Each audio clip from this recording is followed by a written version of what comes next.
NS9 మీడియాకు స్వాగతం.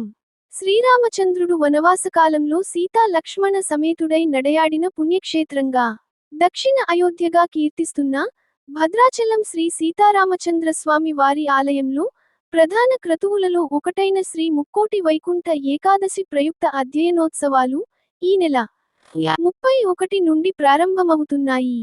భూలోక వైకుంఠంగా విరాజిల్లుతున్న భద్రాచలం శ్రీ సీతారామచంద్ర స్వామి వారి దేవస్థానం వైకుంఠ మహోత్సవాలకు భక్తులకు స్వాగతం పలుకుతుంది. ఈ నెల 31 నుంచి జనవరి 10 వరకు అధ్యయనోత్సవాలు, జనవరి 21 నుండి 23 వరకు విలాస ఉత్సవాలు, జనవరి 26న స్వామివారికి విశ్వరూపం జరపనున్నారు.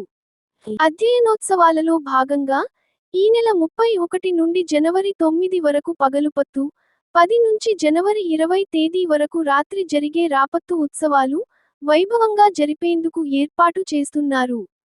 మరో ప్రక్క ఈ ఉత్సవాల నేపథ్యంలో 31 నుంచి వచ్చే నెల జనవరి 10వ తేదీ వరకు నిత్య కళ్యాణాలను నిలిపివేస్తున్నారు. ఈ నెల 31 నుంచి ప్రారంభమయ్యే శ్రీ ముక్కోటి వైకుంఠ ఏకాదశి ప్రయుక్త అధ్యయనోత్సవాలలో 9 రోజుల పాటు అనగా 8వ తేదీ వరకు స్వామి వారు వివిధ రూపాల్లో భక్తులకు దర్శనం ఇవ్వనున్నారు. తొలి రోజు 31వ తేదీన శ్రీ మహావిష్ణువు మత్స్య అవతారంలో దర్శనమిస్తారు. ముక్కోటి వైకుంఠ మహోత్సవాలలో అతి ప్రధానమైన ఘట్టం 9న గోదావరిలో శ్రీ సీతారామచంద్ర స్వామి వారి తెప్పోత్సవం, 10న తెల్లవారుజామున జరిగే ఉత్తర వైకుంఠ ద్వార దర్శనం. ఈ వేడుకలకు భక్తులు వేలాదిగా తరలివచ్చే అవకాశం ఉండటంతో అందుకు తగ్గట్లుగా దేవస్థానం, ప్రభుత్వ అధికారులు ప్రత్యేక ఏర్పాట్లు నిర్వహిస్తున్నారు. దాదాపు పూర్తిగా వచ్చిన ఏర్పాట్లలో ఈసారి జరిగే ఉత్సవాలలో ప్రత్యేక ఆకర్షణగా రివర్ ఫెస్టివల్ గోదావరి తీరంలో ఏర్పాటు చేయనున్నారు. ఇందులో భాగంగా గిరిజన సంస్కృతి, సంప్రదాయాలు, గిరిజన వంటకాలను ఇక్కడికి వచ్చే భక్తులకు, యాత్రికులకు పరిచయం చేసేందుకు జిల్లా కలెక్టర్ జితేష్ వి పాటిల్ ప్రత్యేక శ్రద్ధ చూపుతున్నారు. ఈ ఏర్పాట్లను ఐటీడీఏ ప్యో రాహుల్ ఐఏఎస్ పర్యవేక్షిస్తున్నారు. ఈ వీడియో మీకు నచ్చినట్లయితే లైక్ చేయగలరు, షేర్ చేయగలరు, సబ్స్క్రైబ్ చేయగలరు.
డిసెంబర్ 31 నుంచి మనకు భద్రాచలంలో ముక్కోటి ఉత్సవాలు ప్రారంభం అవ్వబోతున్నాయి.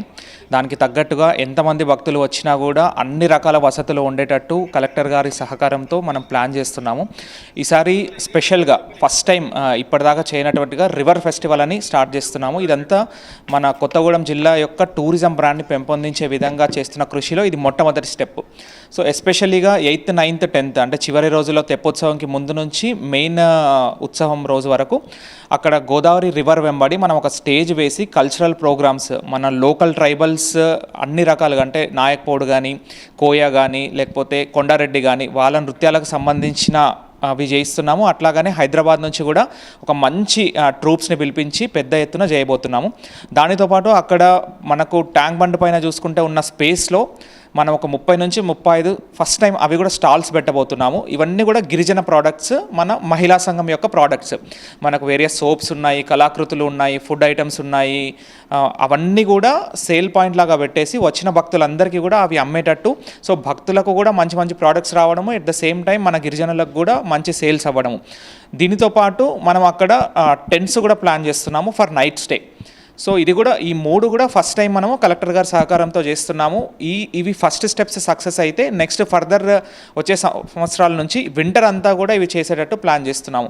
దీనితో పాటు సాధారణ ఏర్పాట్లలో భాగంగా మనకు కావాల్సిన అన్ని టెంపరీ టాయిలెట్స్ కానీ పర్మనెంట్ టాయిలెట్స్ కానీ మిగతా శానిటేషన్ విభాగంలో పంచాయతీ వాళ్ళ తరపున ఎక్స్ట్రా లైటింగ్స్ పెట్టించడం కానీ డెకరేషన్స్ చేయించడం కానీ సోలార్ లైట్ పెట్టించడం కానీ అన్నీ చేస్తున్నాము. ప్లస్ మన మెడికల్ డిపార్ట్మెంట్ తరపున 6 మెడికల్ క్యాంప్స్ పెట్టేసి సఫిషియంట్ ఓఆర్ఎస్ ప్యాకెట్స్ కానీ పారాసెటమాల్ టాబ్లెట్స్ కానీ అన్నీ పెడుతున్నాము. సో టెంపుల్ యొక్క సహకారము, పంచాయతీ యొక్క సహకారము, రెవెన్యూ యొక్క సహకారంతో ఎలాంటి ఇబ్బందులు లేకుండా ఎన్ని వేల మంది వచ్చినా కూడా మంచిగా ఉండడానికి వాళ్ళకు శానిటేషన్ కానీ వాళ్ళకు టాయిలెట్స్ కానీ ఫుడ్ కానీ డ్రింకింగ్ వాటర్ కానీ అన్ని రకాలుగా ఏర్పాట్లు చేస్తున్నాము. వాటితో రివర్ ఫెస్టివల్ అనే థీమ్తో కొత్తగా టెంట్స్, తర్వాత స్టాల్స్, తర్వాత కల్చరల్ ఈవెంట్స్ ప్లాన్ చేస్తున్నాము. సో మనకు 9th రోజు తెప్పోత్సవం కోసం కూడా మనకు ఆ హంసనావ కూడా చాలా అందంగా డెకరేషన్ చేసి తయారు చేస్తున్నాము. సో భక్తులందరికీ అంటే మన భద్రాచలం అనే కాదు 2 రాష్ట్రాల్లో ఉన్న భక్తులందరూ కూడా ఈ ఉత్సవాలకు వించేసి ఇక్కడ ఉన్న చక్కని ఏర్పాట్లను సద్వినియోగపరచుకొని ఆ దేవుని యొక్క ఆశీస్సులు స్వీకరిస్తారని కోరుకుంటున్నాను.